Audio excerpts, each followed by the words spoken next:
Bugun men pensionerlar uchun juda muhim bo'lgan masalani tushuntirib beraman. 1 avgustdan boshlab pensiya, qo'shimcha to'lovlar, bir martalik mablag'lar va 20 million hamda 6. 5 million so'm qanday olinadi degan savol atrofida juda ko'p gap so'zlar yuribdi. Bu ma'lumot har bir pensionerga, ota-onasi pensiya oladigan farzandlarga, boquvchisini yo'qotgan oilalarga va nogironlik pensiyasi oluvchilarga bevosita tegishli bo'lishi mumkin. Shuning uchun videoni oxirigacha ko'ring. Chunki bitta hujjat yetishmasa, bitta muddat o'tkazib yuborilsa yoki noto'g'ri joyga murojaat qilinsa, odam o'ziga tegishli pulni vaqtida ola olmay qolishi mumkin. Men sizga bu masalani oddiy tilda chalkashtirmasdan, kimga tegishli emas, qayerga borish kerak, qanday hujjatlar kerak, qaysi holatda ehtiyot bo'lish kerak, hammasini tartib bilan tushuntiraman. Kanalga hoziroq obuna bo'ling, videoga like bosing. Chunki bunday yangiliklarni vaqtida bilgan odam o'z haqqini tezroq talab qila oladi. Avvalgi tartibda ko'pchilik pensionerlar o'z pensiyasini har oy belgilangan jadval asosida bank kartasi orqali yoki pochta orqali olib kelgan. Pensiya miqdori odamning ish staji, ish haqqi, pensiya turi, nogironlik guruhi, boquvchisini yo'qotganlik holati va qonunchilikda belgilangan ustamalar asosida hisoblangan. Lekin amaliyotda eng katta muammo shunda bo'lgan. Pensioner ko'pincha faqat har oy tushadigan summani ko'radi. Lekin uning tarkibida asosiy pensiya qancha, ustama qancha, qayta hisoblash bo'lganmi? Oldingi oylar uchun farq to'lanishi kerakmi? Bir martalik kompensatsiya bormi? Buni aniq bilmaydi. Endi 1 avgustdan keyingi gap so'zlarda odamlarni eng ko'p qiziqtirayotgan masala shuki, ayrim pensionerlarga avgust oyida 20 million so'm atrofida qo'shimcha to'lov, ayrim holatlarda esa 6. 5 million so'mgacha bo'lgan mablag' chiqishi mumkinligi aytilmoqda. Men bu yerda juda muhim ogohlantirish beraman. Har bir pensioner avtomatik ravishda 20 million yoki 6 million oladi degan tushuncha noto'g'ri. Bunday summalar odatda hamma uchun bir xil sovg'a puli sifatida emas, balki aniq huquqiy asos bo'lsa, qayta hisoblash, qarzdorlik kompensatsiya, nafaqa turi, ijtimoiy yordam yoki oldingi davrlar uchun to'lanmay qolgan farq sifatida shakllanishi mumkin. Ya'ni asosiy savol bunday: sizga bu mablag' tegishlimi yoki yo'qmi? Buni bilish uchun men bir nechta mezonni tushuntiraman.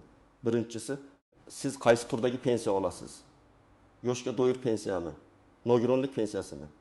Boquvchisini yo'qotganlik pensiyasimi yoki ijtimoiy nafaqami? Ikkinchisi, oxirgi oylarda sizning pensiyangiz qayta hisoblanganmi? Uchinchisi, hujjatlaringizda ish staji, ish haqi, harbiy xizmat, bolalarni parvarish qilish davri, imtiyozli ish sharoiti, zararli ish joyi yoki boshqa qo'shimcha davrlar hisobga kiritilganmi? To'rtinchisi, sizga oldin to'lanishi kerak bo'lgan, lekin kechiktirilgan summa bormi? Mana shu savollar javobidan keyin 1 million yoki 6 million so'm haqidagi gapning sizga aloqasi bor yo'qligi aniqlanadi. Hozirgi o'zgarishlarning asosiy mazmuni shundaki, davlat organlari pensiya va ijtimoiy to'lovlarni yanada aniqroq hisoblash, ayrim toifalarga qo'shimcha qo'llab-quvvatlash berish. Shuningdek, avval to'liq kiritilmagan ma'lumotlar bo'yicha qayta hisob-kitob qilish tartibini kuchaytirmoqda. Masalan, oldin odam pensiyaga chiqqanda faqat qo'lida bor mehnat daftarchasini olib borgan bo'lsa, ayrim yillar arxivdan topilmagan, ish haqi ma'lumotnomasi yetishmagan, tashkilot yopilib ketgan bo'lishi mumkin. Natijada pensiya kamroq hisoblangan. Keyinroq arxiv hujjati topilsa yoki elektron bazada ma'lumot tasdiqlansa, pensiya qayta hisoblanadi. Shunda nafaqat kelgusi oy pensiyasi oshadi, balki ayrim hollarda oldingi davrlar uchun ham farq to'lanadi. Mana shu farq ba'zan 300 ming so'm bo'lishi mumkin, ba'zan 2 million so'mga yaqinlashadi. Ba'zan esa bir necha oy yoki bir necha yil bo'yicha hisob-kitob qilinsa, 6 million so'm atrofida chiqishi ham mumkin. Lekin yana takrorlayman, bu har bir odamga bir xil beriladigan mablag' emas. Bu aniq hisob-kitob natijasi. Oddiy misol keltiraman. Aytaylik, Toshkent viloyatida yashaydigan 64 yoshli pensioner aka 2000-yildan beri pensiya oladi. Pensiyasi 1 million 2 ming so'm bo'lgan. Keyin uning 1995-1990 yillardagi ish staji arxividan tasdiqlandi. Bu 5 yil pensiya hisobiga qo'shildi. Natijada uning pensiyasi oyiga 1 ming so'mga oshdi. Agar bu farq takas oy uchun qayta hisoblab berilsa, 1 mingni takas oyga ko'paytiramiz. 1 million 1 ming so'm bo'ladi. Mana odamlar aytayotgan bir. 5 millionga yaqin summa shunday paydo bo'lishi mumkin. Yana bir misol. Farg'onada yashovchi ona 3 nafar farzandini voyaga yetkazgan, uzoq yillar maktabda ishlagan. Lekin pensiyaga chiqqanda ish haqining ayrim yillari to'liq tasdiqlanmagan. Keyin maktab arxividan ish haqi ma'lumnomasi topildi. Uning pensiyasi oyga 20 ming so'mga oshdi.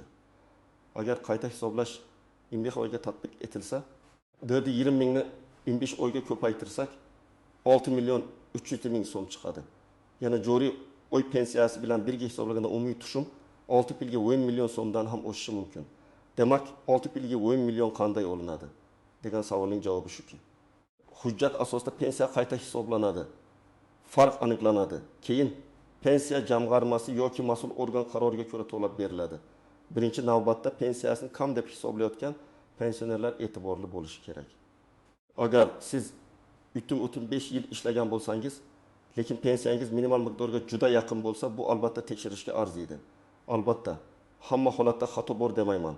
Chunki pensiya ish haqi miqdoriga ham bog'liq. Lekin ish staji ko'p bo'lsa-yu, hisobda kam yil ko'rsatilgan bo'lsa, bu jiddiy masala.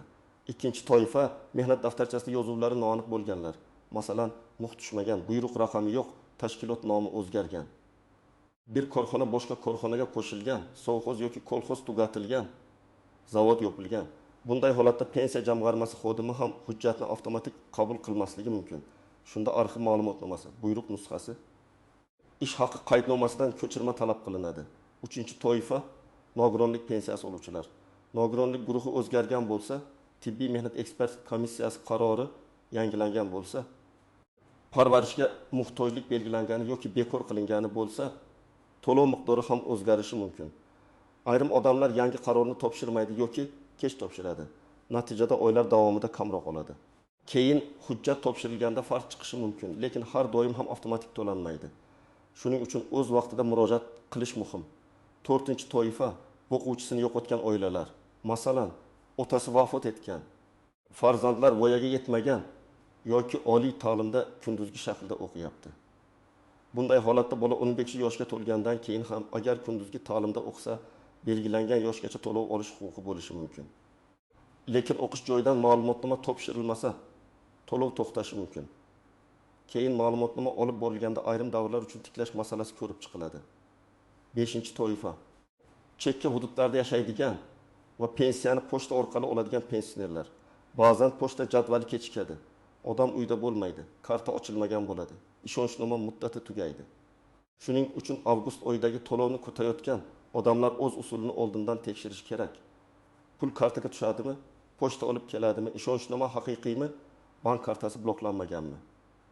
Agar sizning pensiyangiz har oy o'z vaqtida tushayotgan bo'lsa, oxirgi yillarda barcha stajingiz to'liq hisobga olingan bo'lsa, pensiya jamg'armasi shaxsiy kabinetingizda yoki ma'lumotnomangizda ish staji, pensiya turi va ustamalar to'g'ri ko'rsatilgan bo'lsa, sizda jiddiy xavotirga sabab kamroq. Lekin baribir men har bir pensionerga kamida bir marta pensiya hisob kitobini tekshirtirishni maslahat beraman. Chunki odam ko'pincha menga qancha bersa shuncha ekan deb yuradi. Aslida esa qonun bo'yicha ko'proq olishi mumkin bo'lgan holatlar uchraydi. Masalan, Samarqandda yashovchi bir pensioner opa pensiyasini 2 yil davomida o'zgarmasdan olgan. U hammasi to'g'ri deb o'ylagan. Farzand elektron xizmat orqali ma'lumotni tekshirganda onasining 4 yillik ish davri hisobga kiritilmaganini ko'rgan. Hujjat topshirilgandan keyin pensiya oshgan. Bunda odam hech kimni ayblashdan oldin hujjat va bazani solishtirishi kerak. Chunki eski korxonalarning ma'lumotlari har doim ham to'liq elektron bazaga tushmagan bo'lishi mumkin. Agar sizga ixli B million yoki oltin B million chiqmasa, bu sizdan pul olib qo'yildi degani emas. Bu faqat sizda qayta hisoblash yoki qarzdorlik asoslari yo'q bo'lishi mumkin degani. Muhimi buni taxmin bilan emas, rasmiy ma'lumot bilan aniqlash. Eng katta nozik nuqta shuki, ijtimoiy tarmoqlarda tarqalayotgan xabarlarning hammasi ham rasmiy emas. Hamma pensionerga falon million beriladi. Faqat pasport bilan boring. Bugun bormasangiz kuyasiz degan gaplarga ishonib ketmaslik kerak. Men ekspert sifatida doim bitta qoidalarni aytaman. Pensiya bo'yicha pul faqat rasmiy qaror, qonun, farmon, nizom, pensiya jamg'armasi hisob kitobi yoki tasdiqlangan ijtimoiy yordam dasturi asosida beriladi. Telegramdagi noma'lum kanal yozgani uchun bank kartangizga pul tushmaydi. Ikkinchi nozik masala hujjat topshirish sanasi. Ba'zi to'lovlar murojaat qilingan kundan boshlab tayinlanadi. Ba'zilari esa huquq paydo bo'lgan kundan boshlab qayta hisoblanishi mumkin. Farqi katta. Masalan, siz yanvarda huquq ega bo'lgansiz, lekin avgustda murojaat qildingiz. Bir toifa to'lovda sizga avgustdan boshlab berilishi mumkin. Boshqa holatda esa yanvardan avgustgacha farq ham hisoblanishi mumkin. Bu aniq to'lov turiga bog'liq. Shuning uchun menga oldingi oylar uchun ham bering deb yozma ariza berish juda muhim. Uchinchi masala ishonchnoma. Ko'p farzandlar ota-onasining pensiyasini olib beradi. Bunda ishonchnoma muddati, notarial tasdiq, bank talablari va pensionerning roziligi muhim. Agar ishonchnoma muddati tugagan bo'lsa, avgustdagi to'lov ishlanib qolishi yoki berilmasligi mumkin. Ayniqsa katta summa tushadigan bo'lsa, bank qo'shimcha tekshiruv qilishi tabiiy. To'rtinchi masala bank kartasi va qarzdorlik. Ba'zan pensionerning kartasida kredit qarzi, aliment, sud qarori yoki boshqa majburiy undirish bo'lishi mumkin. Qonunda pensiya va ijtimoiy to'lovlardan ushlab qolishning o'z chegaralari bor. Lekin amaliyotda odam bankdagi holatini bilmasa, pul tushdi. Lekin kamayib qoldi deb hayron bo'ladi. Shuning uchun katta to'lov kutayotganlar oldindan bankdan karta holatini, blokirovka bor yo'qligini, ijro hujjati qo'yilgan, qo'yilmaganini so'rab ko'rsin. 5-nozik masala firibgarlik. Hech kimga SMS kod bermang. Bank kartangiz raqami, amal qilish muddati, CVI kodi, pasport nusxasi va telefoningizga kelgan tasdiqlash kodini yubormang. Rasmiy xodim sizdan SMS kod so'ramaydi. Agar kimdir bering. 5 millionni chiqarib beraman. 6 millionni oldindan rasmiylashtirib beraman. Faqat kodni ayting yoki oldindan xizmat haqqi o'tkazing desa, bu juda xavfli. Pensiya bo'yicha murojaat qilish davlat xizmatlari markazi, pensiya jamg'armasi bo'limi, MyBoldGov kabi rasmiy yo'llar orqali qilinadi. Endi eng muhim qism, pensioner nima qilishi kerak? Men sizga aniq tartibni aytaman. Birinchi qadam, o'zingizning hozirgi pensiya miqdoringiz va turi bo'yicha ma'lumot oling. Buning uchun yashash joyingizdagi pensiya jamg'armasi bo'limiga borishingiz mumkin. Davlat xizmatlari markaziga murojaat qilishingiz mumkin. Agar farzandingiz yordam bera olsa, MyPoytaxtUz orqali elektron ma'lumotlarni tekshirib ko'rish mumkin. Siz shunchaki menga pul tushyaptimi deb emas. Mening pensiyam qaysi ish staji va qaysi ish haqi asosida hisoblangan deb so'rashingiz kerak. Ikkinchi qadam, mehnat stajingizni tekshiring. Mehnat daftarchangizni oling. Undagi barcha yozuvlarni birma-bir sanang. Qaysi yilda qayerda ishlagansiz? Kirish va chiqish sanalari bormi? Muhr bormi? Tashkilot nomi tushunarlimi? Bo'shliqlar bormi? Agar 1978 yildan 1994 yilgacha ishlagan bo'lsangiz, lekin pensiya hisobida bu davr ko'rinmasa, darhol arxivga murojaat qilish kerak. Arxiv ma'lumotnomasi ko'p holatda asosiy dalil bo'ladi. Uchinchi qadam, ish haqi ma'lumotlarini tekshiring. Pensiya faqat yillar soni bilan emas, ish haqi ko'rsatkichlari bilan ham bog'liq. Agar siz bir davrda yaxshi maosh olgan bo'lsangiz, lekin hisob kitobda pastroq ko'rsatkich olingan bo'lsa, pensiya miqdori kamayib qolishi mumkin. Shuning uchun eski tashkilot, uning huquqiy vorisi yoki arxivdan ish haqi bo'yicha ma'lumotnoma olish foydali. To'rtinchi qadam, yozma ariza bering. Og'zaki aytish yetarli emas. Arizada quyidagicha mazmun bo'lishi kerak. Mening pensiyamni qayta hisoblab berishingizni, barcha ish stajim, ish haqi ma'lumotlarim, ustamalar va oldingi davrlar uchun to'lanishi kerak bo'lgan farqlarni tekshirishingizni so'rayman. Ariza topshirganda kirim raqamini oling yoki qabul qilinganini tasdiqlovchi belgi qo'ydiring. Elektron topshirsangiz, ariza raqamini saqlab qo'ying. 5-qadam, hujjatlar ro'yxatini tayyorlang. Odatda pasport yoki ID karta, pensiya guvohnomasi, mehnat daftarchasi, arxiv ma'lumotnomalari, ish haqi ma'lumotnomasi, nogironlik bo'yicha tibbiy xulosa, boquvchisini yo'qotganlik bo'yicha o'lim guvohnomasi, farzandlarning tug'ilganlik guvohnomasi. O'qish joyidan ma'lumotnoma, bank rekvizitlari kerak bo'lishi mumkin. Har bir holat alohida, shuning uchun xodimdan aniq ro'yxatni yozib berishini so'rang. 6-qadam, javob muddatini nazorat qiling. Ariza berganingizdan keyin ko'ramiz deb oylar davomida kutib yurish to'g'ri emas. Arizangiz qaysi bosqichda, qaysi hujjat yetishmayapti, qayta hisoblash qilindimi, qaror chiqarildimi, buni so'rab turing.